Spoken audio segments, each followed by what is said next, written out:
우리가 어떻게 논리적으로 생각하고 과학적으로 세상을 분류하고 또 이야기를 분석하는지 그 방식의 뿌리를 한번 생각해 보신 적 있나요? 이 모든 생각의 길, 그 청사진을 처음으로 그린 사람이 있습니다. 무려 2000년도 더 된 인물이지만 놀랍게도 우리는 여전히 그가 만든 설계도 위에서 생각하고 있는 거죠. 그 이름, 바로 아리스토텔레스입니다. 자, 이 평가 한번 보세요. 누군지 아시겠죠? 바로 진화론의 아버지 찰스 다윈이 한 말입니다. 생물학의 판도를 완전히 뒤바꾼 사람이 2000년 전의 철학자를 두고 현대 그 어떤 생물학자보다 위대했다고 평가한 거예요. 이거 정말 놀랍지 않나요? 이건 아리스토텔레스가 그냥 골방에 앉아 생각만 한 철학자가 아니라 얼마나 예리한 눈을 가진 과학자였는지를 보여주는 아주 강력한 증거죠. 그럼 본격적으로 한번 들어가 볼까요? 첫 번째 파트에서는 아리스토텔레스를 말 그대로 세상의 모든 지식을 이해하고 정리하려고 했던 어마어마한 지성의 거인으로 한번 만나보겠습니다. 와, 이건 정말 숨이 턱 막히는 스케일이에요. 논리학, 생물학, 윤리학, 지금 우리가 대학에서 배우는 거의 모든 학문의 기초를 이 사람 혼자서 다 닦았다고 해도 과언이 아닙니다. 세상의 모든 걸 관찰하고 나누고 그 원리를 파헤치려 했던 거죠. 바로 이게 우리가 그를 사상의 설계자라고 부르는 이유입니다. 아니 근데 한 사람이 어떻게 이 모든 걸 다 해낼 수 있었을까요? 그 비밀은 바로 그의 인생 여정에 숨어 있습니다. 위대한 스승 밑에 학생에서 또 다른 위대한 제자를 키워낸 스승으로 그의 삶을 한번 따라가 보시죠. 그의 인생에는 아주 중요한 세 개의 지점이 있습니다.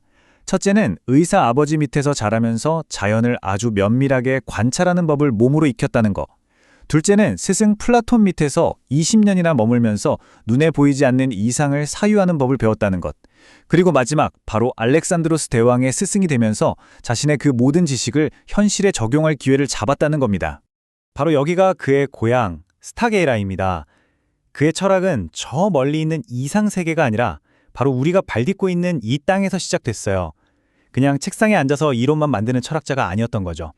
직접 손으로 만져보고 눈으로 끈질기게 관찰하면서 세상이 어떻게 돌아가는지 그 원리를 파고들었습니다.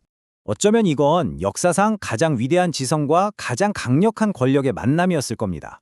아리스토텔레스는 어린 알렉산드로스에게 그냥 지식만 가르친 게 아니었어요. 호메로스의 서사시를 통해 상상력을 키워주고 윤리학과 정치학을 통해 제국을 이끌 리더의 덕목을 심어주었죠. 한 시대의 위대한 정복자는 바로 이런 식으로 길러졌던 겁니다. 자, 이제 그가 남긴 가장 위대한 설계도 중 하나를 들여다볼 시간입니다.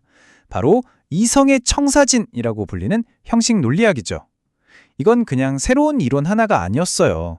말 그대로 인류가 생각하는 방식 그 자체를 바꿔버린 일종의 혁명이었습니다. 그 논리 시스템의 심장부에는 바로 3단 논법이 있습니다. 이름은 좀 딱딱하게 들릴 수 있는데요. 사실 이건 복잡하게 엉킨 생각을 명쾌하게 풀어주고 우리를 올바른 결론으로 이끌어주는 생각의 나침반 같은 아주 강력한 도구예요. 이 구조를 보면 그의 천재성이 딱 드러납니다. 자, 보세요. 모든 사람은 죽는다는 아주 일반적인 진리, 즉 대전제가 있죠. 여기에 소크라테스는 사람이다라는 구체적인 사실, 소전제가 더해집니다. 그러면 소크라테스는 죽는다는 결론은 피할 수가 없게 되는 거죠. 정말 단순하지만 논리적으로 완벽한 구조입니다. 이 이미지를 보면 딱 감이 오시죠?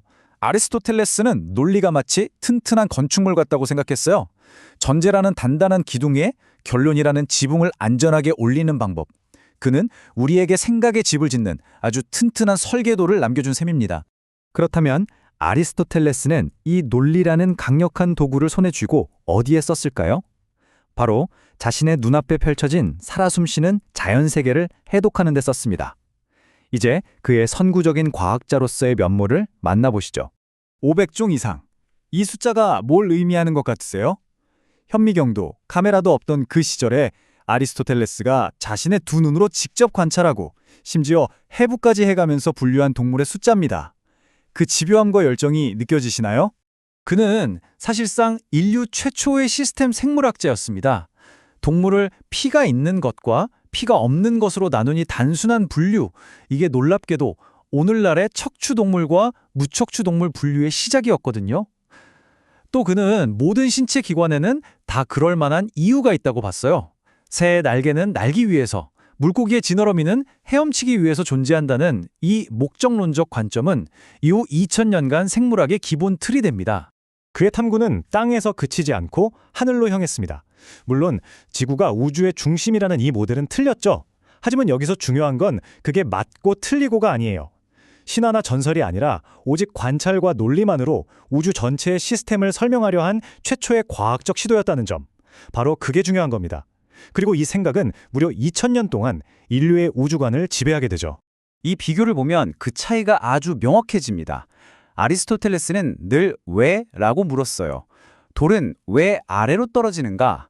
즉, 사물의 본질과 목적을 궁금해했죠. 반면에 현대 물리학은 어떻게? 라고 묻습니다. 돌이 어떤 속도와 가속도로 떨어지는가? 이걸 수학 공식으로 설명하죠. 바로 이 왜라는 질문이 2000년간 서양 과학을 이끌었던 겁니다. 자연은 진공을 싫어한다. 그의 가장 유명한 말 중 하나죠.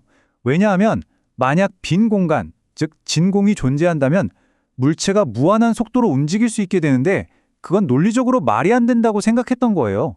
모든 현상을 이성적으로, 합리적으로 설명하려는 그의 집념을 보여주는 대목이죠. 물론 훗날 과학이 진공의 존재를 증명해내긴 했지만요. 자, 2000년 전에 한 사람이 세운 이 거대한 지성의 기둥들. 과연 이게 오늘날의 우리와는 어떻게 연결이 될까요? 그의 생각에 시간을 넘어 어떻게 살아남았는지 그 놀라운 여정을 마지막으로 따라가 보겠습니다. 정말 대단한 여정입니다. 그의 책들은 유럽이 암흑기에 빠져 있을 때 이슬람 학자들을 통해 소중히 보존되었고 이게 다시 유럽으로 전해져 르네상스의 불꽃을 피웠습니다. 그리고 정말 놀라운 건 그가 만든 그 논리의 규칙들이 먼 길을 돌고 돌아 0과 1로 세상을 계산하는 현대 컴퓨터 두뇌의 먼 조상이 되었다는 사실입니다. 그의 설계도는 시대를 초월하는 힘을 가지고 있었던 거죠. 자, 이제 이야기를 마무리해 볼까요? 한 사람이 만든 생각의 틀이 2000년이라는 어마어마한 시간 동안 인류의 지성을 지탱해 왔습니다. 그렇다면 이제 질문은 우리에게로 돌아옵니다. 이렇게 복잡하고 빠르게 변하는 세상 속에서 우리는 미래 세대를 위해 과연 어떤 생각의 토대를 쌓고 있는 걸까요? 어쩌면 이게 바로 아리스토텔레스가 오늘날 우리에게 던지는 가장 무거운 질문일지도 모르겠습니다.